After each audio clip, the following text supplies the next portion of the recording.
This is me, Ruowen Huang. Since this week we are talking about all kind of addiction, I thought we might well cover this one as well. Before I begin, let me first introduce myself. My name is Ruowen Huang. I'm an author, spirit coach, and also a psychic. Today I want to talk about behavioral addiction. What is behavioral addiction? As you can see, I'm very new to pronouncing this word. Does it exist? Yes. Have I studied? Yes. But in regard to pronouncing the word, no. But anyway, what is behavioral addiction? For me, addiction is not just limit to substance such as cigarette, alcohol, marijuana, or anything like that. It also apply to certain behavior, and such as some people give me some examples, such as some people who tend to get money and then they have to spend it right away, or some people, they have a tendency to jeopardize the relationship, any relationship they are in, they do it. So let me clarify here. When I say addiction, is not, let's say, since everybody is different, we have a different perception of addiction. Like some people might think drinking 1 cup a day of, drink 1 beer a day is addiction, while some people think that's nothing, right? So when I talk about addictions, like I would have to clarify here is it simply apply to people who bring to your awareness, like as an individual. So you observe you have certain behavior like caught your attention, like excessive behavior like caught your attention, you tend to do this, then I will qualify it as an addiction. That is not to be labeled or framed by anybody else. So when we talk about addiction, is when you notice you have certain behavior, certain intake of substance to extensive amount that you bring to your awareness, then we talk about this particular type of people. So behavioral addiction, yes, they do exist. Since they are not as obvious of substance, right? Substance is when people continuously taking certain substance, therefore caught your attention, that you will then qualify them into addiction. Since behavior is not such noticeable, so it's very easy or often overlooked. You know what I mean? So people don't think there's a problem or anything like that. But for the truth is, for your behavior, addiction is no different from your substance. When we seek for substance, we seek for a certain type of release. But we all know any substance, any supplement, any vitamin or whatever, or any drug that you take, eventually your body builds immune system to it, and then you need more and more, or more quantity, more frequency to it, right? It's almost same thing as your behavior. We tend to do certain thing, right, to feed the need of our inner child. In this regard, I hope you guys know what I refer to. We tend to feed our inner child, right? So either ego or child, whatever you try to feed into. But as time goes on, you might need more frequency of it, or more amount of that, right? I would say almost everybody has certain behavioral addiction, but since it's never been a problem, it's never been, diagnosed or qualified as a problem. Me, myself, using as example, I have certain addiction. As I say, if you bring to my awareness, remember when we talk about behavior, it's usually for you as an individual to look into yourself. It's usually something that you as an individual are aware you do too much of them. You know what I mean? Like sometimes people might say that you do, but you don't really feel it, but it come to your awareness that you notice you do that, right? So I'm gonna use myself as an example, hope it apply to you all. I myself have some kind of addiction I am aware of. I like to buy coat. I like to buy all kind of coat, right? Jacket basically. And I have addiction of buying spice. So all kind of spice. I might be a little bit food hoarding too. I mean, I always like to make sure my house got food for me to access. It's a lot. It's until this whole journey of studying, spiritual psychic journey, I start to realize it have a lot to do with lack of abundance when I'm my childhood, right? Because my complicated childhood, I never had that sense of security or warmth or full. I was pretty much always hungry. I didn't know why. So therefore led me to adulthood, and I have tendency to make sure I would never get cold, I guess, or I would never get starved. So I have a need to do that. Of course, as I say, anything that you do as you grow older, you will have better and better excuse to justify it. That is, as a mom, it's easy for me to justify, say, well, I need to feed my kids. I always have to host a party. I will always have to make sure I have enough. I get it if you have to have enough, but when you have too much, too much, more than what you need, then it's become addiction. So how to overcome this? I'm not saying I overcome yet, but I was better than, I would say, 2-3 years ago. Is start to identify need and wants. Need and wants. What is essential need? What is that I need and what it is I want? What kind of satisfaction that I get when I purchase such kind of things? Like what kind of satisfaction that I get when I get a jacket, and specifically jacket. What kind of satisfaction do I get? Or what is the language that I talk to myself when I'm purchase spice? I need to buy spice. I need to stock out the food and make sure my fridge is always full. Why do I have the need of that? And then when I'm having this kind of conversation within myself, then I have to dig into my childhood and understand exactly in what moment I feel lack of abundance, or I'm feeling lack of warmth, or I'm lack of food or something that lead me to this. I'm not saying this whole process is gonna take you like 1 or 2 times to overcome. It actually takes years, and then you cannot work on everything at once. You have to work on, work on it, continue work on one subject for a long time before you can come to a more balanced mode. So for me, every time like I have like impulse to buy jacket, and I'm telling you it's an addiction because I just want to buy every jacket. I start to have a conversation myself and limit myself to choose like one jacket every 5 times I want it. You know what I mean? And then if I'm getting really good at this, and then I would try to push myself to every 10 jacket I say one, or I will continue telling myself, even I purchase something, I come back home, I continue having conversation. Do I really want it? Why do I want it? Do I need it? Why do I need it? You know what I mean? So the reason I bring this excuse to you is it's a very simple thing. I'm pretty sure many of us have this kind of obsessive to certain things that we feel the need, we need to have it, right? It can be clothes, it can be jewelry, it can be, technology, it can be everything. But what I'm saying is, very often what driven us to do something is because there's an intention. There is an intention behind that. Now, since I say aware, most of us are not aware what that is.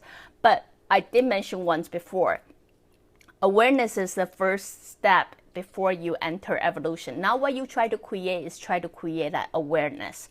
Through the patterning, I do realize for people who have a behavioral addiction, it's very likely have 2 things. They usually come in pair, believe it or not. It's not as obvious of substance. It actually come in pair. Why I call it come in pair is when they demonstrated certain behavior, less extensive behavior, they usually try to satisfy 2 needs. 2 needs is, one is to, give you an example. If someone who have very low self-esteem, the point that doing that kind of behavior, they try to fulfill or cover up that they are confident or pretend they are confident. Does that make sense? But the meanwhile also demonstrated how unconfident they are.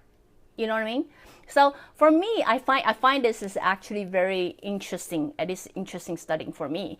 It's very different from substance abuse. Substance abuse is you can very clear understand what it is that they are seeking for.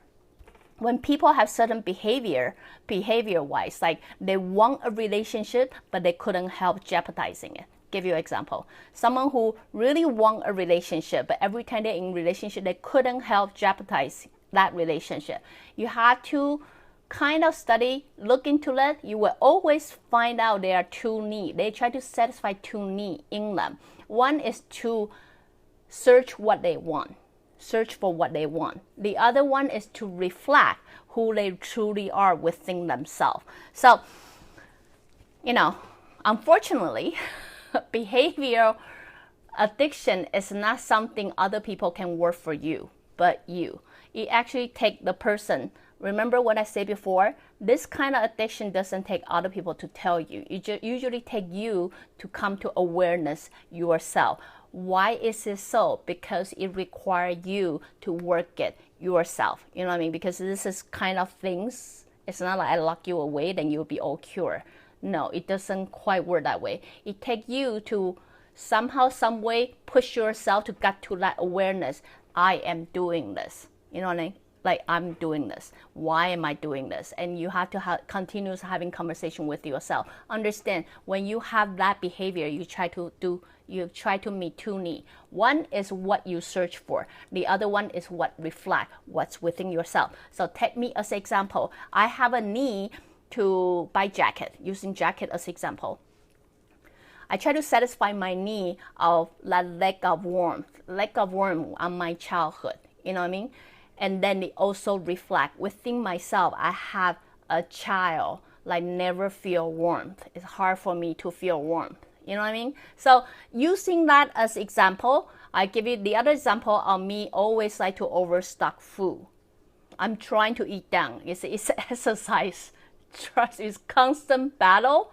But if you battle with it, you will eventually see improvement. Not so fast, but you will see improvement. But take food as example. I like to overstock food due to I did grow up in a very complicated childhood, which I wasn't given food, all the time, or I never had enough. So when I'm continue trying to stock up because I'm trying to feed that need of me who never had enough, right? So I try to make sure I always have more than I need. But then I also reflect like inner child of me that never have enough. So anyway, so for many of you who do notice you yourself, as I said, this is an exercise that only you can help yourself and nobody else can. I understand most of you hoping, I hope someone can just stop me doing this. Or, I am aware I'm doing this, but I hope someone can just, show up and then, stop me from doing that. Then I won't do it anymore. It's great, but it really doesn't work that way. Trust me, I exercised it so many times. It didn't work that way. It actually takes you, and only you can work it for yourself. So if you do come to this awareness and realize you have certain addiction to certain behavior that you would like to correct, the first thing you have to do is come to awareness what it is that you try to fulfill and what it is that you are reflecting. You know what I mean? Once you understand those two, as I say, awareness is the first step of evolution. Once you come to awareness of those two, you have to continue digging, asking yourself, do I have to worry about it now? Like, take me for example. Do I have to worry about always feeling cold, never feel the warmth, never have that connection? Is this something that I can really get through jacket? Through jacket. Is that something I can get through jacket? Is that the warmth I need, or is that the warmth I need to feel? Like what I'm really seeking for is the warmth between people to people, human to human. So it does take me digging and digging and digging, and then try to, okay, if that is what I'm looking for, how can I do it to fulfill that part of me, right? Meanwhile, I understand there's a little part of me feeling, never feel warm, probably feel very isolated or, not connected with people. Then I have to continuously having an internal conversation with myself and saying, you know what, you are fine. I'm here. I would never make you feel cold again. You know what I mean? So it kind of take you to do outward exercise, but it also take you to do inward exercise. So anyway, this just a quick episode to really share with you my perspective of my perception of you. I'm not saying I'm all right, but I'm just hoping what my contribution can help you understand a little bit better with whatever knowledge you already have. So here again, if you have any behavioral addiction, understand it's not something for you to point finger, hey, you have that kind of problem, you have that kind of addiction, you need to work on it. The truth is you yourself don't notice it as a problem, it's probably not something for you to work on yet. You know what I mean?